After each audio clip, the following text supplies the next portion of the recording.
Under New Zealand's MMP electoral system, no single political party usually wins an outright majority. This creates a vacuum where the ultimate balance of power has historically been controlled by a single individual, Winston Peters. Peters has turned the kingmaker role into a long-term strategy, plying the major left and right blocs against one another to extract specific policy concessions. It's a model his critics describe as a handbrake, a deliberate slowing of national progress to maintain his own leverage. This results in the exhaustion of pendulum politics. The government swings wildly between ideological extremes every few years, with each new administration spending its first term simply undoing the work of the last. Chule Wang and the rebranded Opportunity Party are pitching a way out of that cycle. They want to replace that political deadlock with a model based on long-term stability and technological innovation, positioning themselves as an accelerator rather than a brake.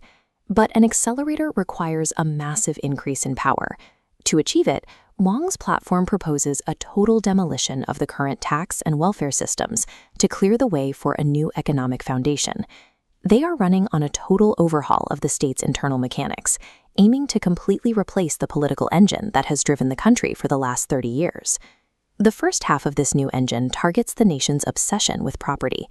Right now, billions of dollars are tied up in house price speculation, money the Opportunity Party wants to force back into the productive economy through a radical land tax.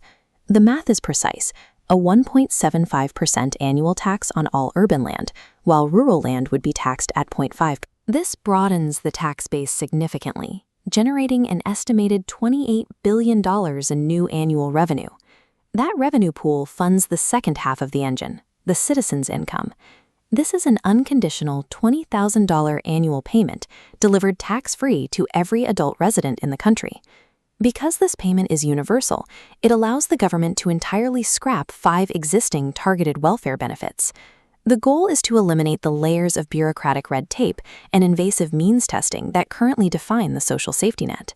By treating every single citizen as an identical mathematical unit, the system attempts to solve social inefficiency through sheer algorithmic simplicity.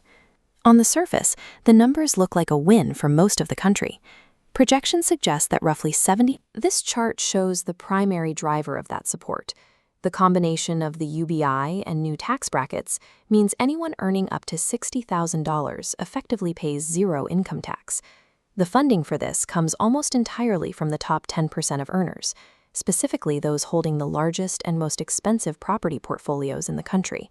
It's presented as a streamlined, egalitarian utopia, a system that automatically adjusts to support the population, even if artificial intelligence begins to displace traditional jobs. However, this model assumes that if the math works for the average citizen, it works for everyone. By ignoring ethnic or historical data in favor of a single universal average, the policy risks overlooking the specific compounded needs of communities already struggling with structural inequality. This is the core of the critique from Ivor Jones, the Maori Green Lantern. He argues that while the party's math is clean, it relies on a glaring historical omission. During a 30-minute interview detailing her vision for the future, Chule Wang discussed the economy, the environment, and social welfare, but she never once mentioned Te Tiriti o Waitangi. This is a significant pivot. In 2016, the party's founding promise was to honor the treaty as a central pillar of government. Today, that constitutional commitment has been quietly removed from their active political platform. To understand the impact of that removal, you have to look at Māori freehold land. This isn't speculative real estate. It is communally held ancestral connection and whakapapa. It is land that was never meant to be sold. A colorblind land tax treats an iwi trust like a property investor. A $1 million block of Māori land accrues $17,500 in tax debt annually.